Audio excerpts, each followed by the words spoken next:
প্রার্থনা তোমার দ্বারা সমর্পণ করেছে প্রভু জিহ্বা ধন্যবাদ প্রভু যীশু তুমি সকলো লগত থাকা তুমি আমার প্রার্থনা তুমি শুনা তুমি উত্তর দিয়ে প্রভু যীশু এই বিশ্বৰ যেন শান্তি যেন আহে ধন্যবাদ প্রভু যীশু হে প্রভু ধন্যবাদ প্রভু যীশু তোমার কর্মী বিলাক আছে সকলো তোমার বিশ্বাসী বিলাক যি আছে তোমার বিশ্বাসীৰে যি কাম কৰি আছে ভাল সুন্দৰভাৱে যেন কাম কৰিবলৈ সুযোগ পায় প্ৰভু যীশু সকলো ৰেভাৰেণ্ড বিলাকৰ কাৰণে পাদ্ৰী বিলাকৰ কাৰণে ফাদাৰ বিলাকৰ কাৰণে সিস্টাৰ বিলাকৰ কাৰণে ব্ৰাদাৰ বিলাকৰ কাৰণে পবৰ কাৰণে মডাৰেটৰৰ কাৰণে প্ৰভু যীশু আমি সমৰ্পিত কৰিছো প্ৰভু যীশু যাতে তোমাৰ এই ঐশ্বৰিক শক্তিৰে তোমাৰ পবিত্ৰ আত্মাৰে তেওঁলোকে যেন আগুৱাই লৈ যাব পাৰে প্ৰভু যীশু তুমি আশীৰ্বাদ দান কৰা Hallelujah Jesus be with them Lord Jesus Christ save them Lord Jesus Christ give them power and as you have given authority oh Lord Jesus Christ be with them Lord Jesus Christ oh Lord protect them Lord Jesus Christ তোমাৰ ওচৰত আমি প্ৰাৰ্থনা কৰি সমৰ্পণ কৰিছো প্ৰভু জিহ্বা যেন সকলোৱে তোমাৰ চৰণত বিশ্বাসেৰে এই गासै उदालगुरि जिल्लानि ख्रिस्टान कोअर्डिनेशन कमिटिनि सिङाव जेसेबांखिनि फोथायारिफोर दङ जेसेबांखिनि डेनोमिनेसनफोर दङ जों ज' जानानै जोंनि आसाम हादोरनि थाखाय आरो दुलाराय भारत हादोरनि थाखाय जाहाथे जोंनि बे दुलाराय भारत आरो दुलाराय आसामाव जा गोजोन शान्ति फैयो आरो बे भारत हादरखौ आरो आसामखौ मोजां दैदेनगिरिफोरा जाहाथे शान्तिजों दैदेनलांनो हायो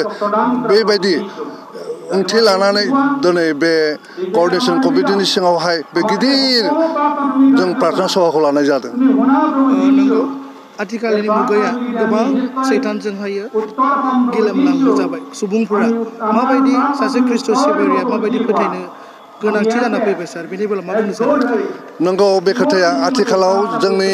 फोथायनायावहाय एसे माब्लाबा जों लोरबां जालांनायखौ नुनो मोनो नाथाय बेफोरबायदि गासै दोलोफोरजों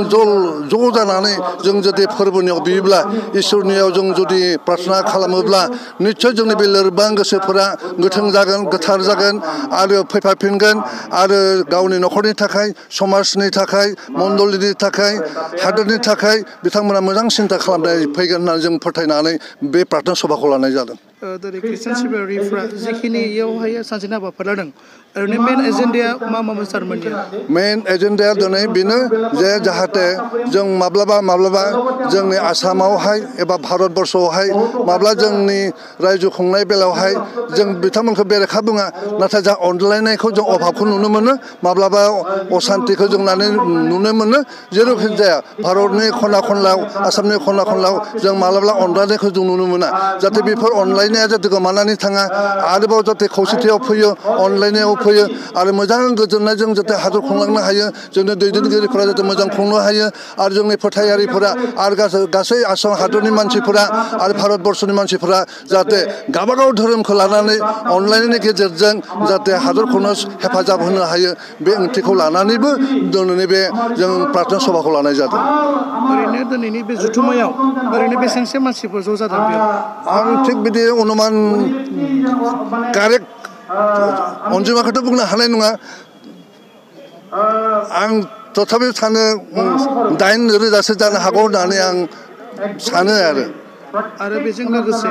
ख्रिस्ट' सिबियारिफोरखौ मा खावलायनो सानो आथिखालनि मुगाया गोबां बेबायदिनो गिलु बालु जाना फैगासिनो दङ बेनि बेलायावहाय सासे ख्रिस्ट' सिबियारिया माबायदि जानो गोनां आरो माबायदि अनलायना थानो गोनां बेखौ माबायदि खावलायनो सानो मोजां नोंथांमोना सोंलु होदों आथिखालावहाय निश्चय जोंनि गेजेरावहाय माब्लाबा गोनो गोथो जानायखौ नुनो मोनो नाथाय जों फोथायो दिनैनि बे प्रार्थना सभानि उनावहाय जोंनि गासैबो लोरबां फोथायनायफोरा गोजान जागोन आरो प्रत्येक धोरोमनि मानसिफोराबो गावबागाव मण्डलीयावहाय गावबागाव न'खरावहाय गावबागाव समाजावहाय बे प्रार्थनानि जुगेदि बिथांमोननि लोरबां साननायफोरा गोजान जागोन खौसेथियाव फैगोन अनलायनायाव फैगोन बिदिनो दुलाराय आसामाव आरो दुलाराय भारतआवबो बेबायदिनो गोजोननाया फैगोन जोंनि बे आदर्शखौ नुनानै निस्सय गोबां मानसिफोरा गोसो फाफाफिनगोन बे भरसाखौ जों खालामो हायो रिट्रिट जानो हायो जोंनि गोसोफोरा बेक जानो हायो जों माबा मोनसे गोरोन्थि खालामबोदों नामा जोंनि फोथायनायावहाय मण्डली दैदेननायावहाय समाज दैदेननायावहाय रायजो बेंनायाव माबाफोर गोरोन्थि जादों नामा जादोंब्ला निस्सय सोरहाबा खहा जाथारगोन गथिखे बे जाहाथे खहा जाया बेबायदि निस्सय दिनैनि बे प्रार्थना सभाया रिट्रिट खालामनानै बिथांमोनखौ जायफोरा असान्थियाव खोख्लैनो नागिरदों बा बेंनायावहाय एसे उसुबिदा खोख्लैदों माने उगुल थुगुल खालामनो नागिरदों बिथांमोननि गोसोआबो गोथों जागोन होननानै जों भरसा खालामो आरो बे प्रार्थना सभाखौ इसोरा जोंनो प्रार्थना जुगिदि बिथांमोनखौ गोख्रों आरो गोथार गोसो होगोन होननानै जों भरसा खालामदों आरो प्रार्थना खालामदों